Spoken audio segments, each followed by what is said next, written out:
श्रियकान्ताय कल्याणनिधये निधयेतिनाम् श्रीवेङ्कटनिवासाय श्रीनिवासाय मङ्गलम्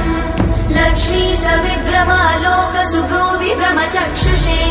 चक्षुषे सर्वलोकानां वेङ्कटेशाय मङ्गलम् श्रीवेङ्कटाद्रिशृङ्गाग्रमङ्गलाभरणाङ्गये मङ्गलानां निवासाय श्रीनिवासाय मङ्गलम् सर्वावयव सौन्दर्य सम्पदा सर्वचेतसाम् सदा सम्मोहनायास्तु वेङ्कटेशाय मङ्गलम् नित्याय निरवध्याय सत्यानन्दचिदात्मने सर्वान्तरात्मने श्रीमद् वेङ्कटेशाय मङ्गलम् स्वतः सर्वविदे सर्वशक्तये सर्वशेषिने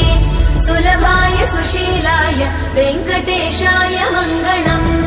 परस्मै ब्रह्मणे पूर्णकामाय परमात्मने प्रयुञ्जे परतत्त्वाय वेङ्कटेशाय मङ्गलम्।